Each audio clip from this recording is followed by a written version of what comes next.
She's a British novelist best known as the author of the Harry Potter fantasy series. The books have gained worldwide attention, won multiple awards, and have sold over 400 million copies. In 2004, Forbes named her the first person to become a billionaire by writing books. She's JK Rowling, and here are her top 10 rules for success. Failure gave me an inner security that I had never attained by passing examinations. Failure taught me things about myself that I could have learned no other way.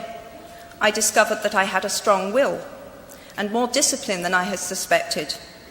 I also found out that I had friends whose value was truly above the price of rubies. The knowledge that you have emerged wiser and stronger from setbacks means that you are, ever after, secure in your ability to survive. You will never truly know yourself or the strength of your relationships until both have been tested by adversity. Such knowledge is a true gift, for all that it is painfully won, and it has been worth more than any qualification I ever earned. I was on the train from Manchester to London, and it came, just came. Had something like that ever happened to you before?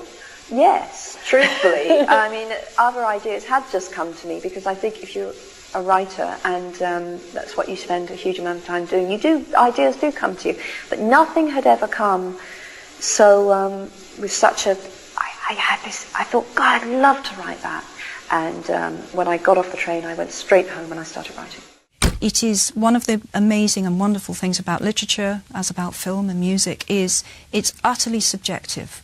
So it's somebody's that's opinion. the point of it, you know, that's the point. Of course, you move in that world. If you expect to just stand under a shower of perpetual praise, there's something wrong with you. Exactly right. That, you know, you will get criticism. I knew that going in, and the funny thing is, I'm not a particularly, I was never a very confident person. In there are areas in my life in which I'm very thin-skinned, but not in this area. In this area, I think it's right and proper. I should be criticised, and that's and can literature. You learn? Did you write in here? This is really the room. Well, I finished Philosopher's Stone in here. This is really where I turned my life around. Completely. I mean, my life changed so much in this flat.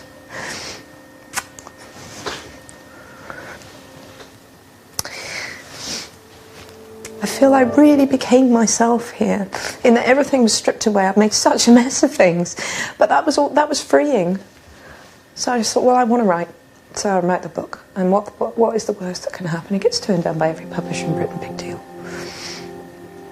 So, you know, it's really back to the wall time here. My bedroom's a lot, the bedroom is a lot tidier now, God. God, that's much.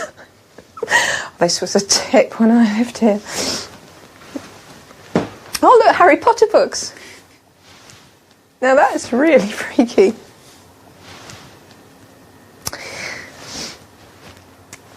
And for years now I felt like if it all disappeared, and some days I do feel like, is it real?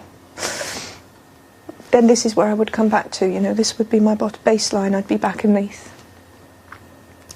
And obviously if I'd known that 10 years on, I'd come back here with a film crew and there would be my published books in someone else's bookcase in this room.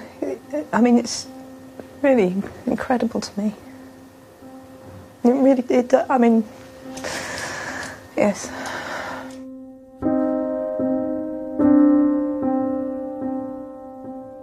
Because it's such a well-worn part of my story now, it's a big yawn to hear how I wrote it, as though it was all some sort of publicity stunt I did for a year.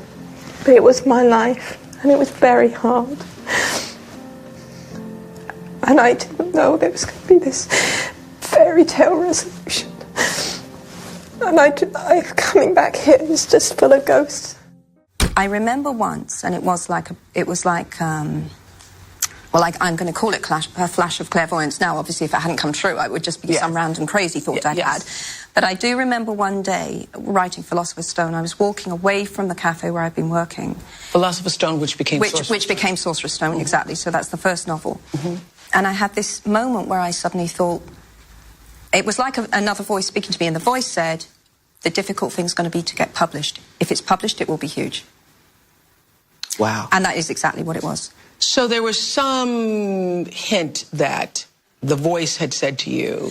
Well, the thing is, you've got to believe, haven't you? Yes. You know, I was not the world's most secure person. I wasn't someone with an enormous amount of... In fact, I'd say I was someone with not much self-belief at all. And yet in this one thing in my life, I believed. That was the one thing in my life. I felt I can tell a story. There's always trepidation. I mean, I think that people might be surprised to know that I felt trepidation every time I produced a Potter book. You know, the weight of expectation there was I won't say crushing, it was extraordinary and wonderful to have that weight of expectation. You were but competing at times, with yourself. Yeah, and with the expectations, latterly, of millions of fans, all of whom were very invested in the story and wanted to see what they wanted to see. And I knew where I was going, and I had to put on mental blinkers a lot and just think, I know where I'm going, I must not be influenced by this.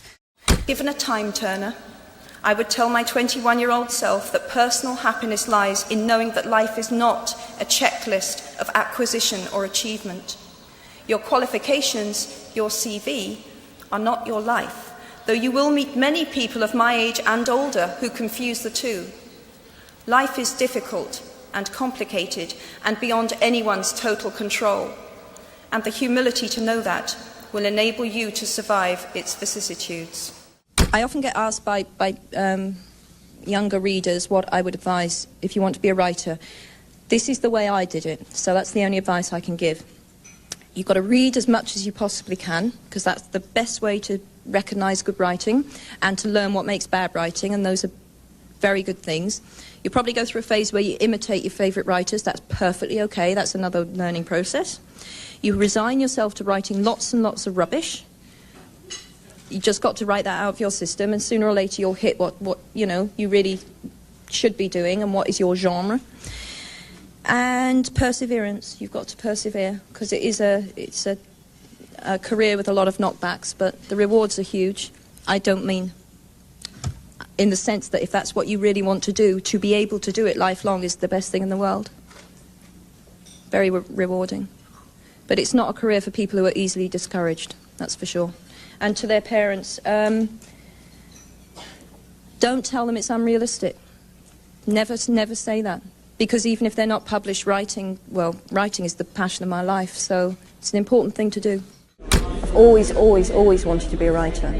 And obviously, you want to be a writer, you dream of supporting yourself through writing, definitely. But it is a bit of both, because I was very much aware that children's books, you do not... The possibility of supporting yourself solely by writing children's books is slim. That's the reality of it, and I was fully aware of that. So in that sense, this has all come as a huge, enormous shock. I'm delighted, because I always wanted to write and always have written, but my realistic side has not allowed me to dream of half of what's happened to me, truthfully.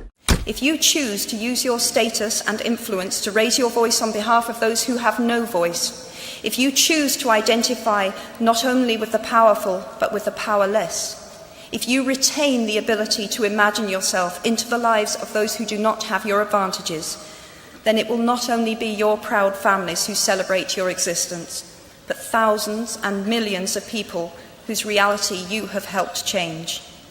We do not need magic to transform our world. We carry all the power we need inside ourselves already. We have the power to imagine better.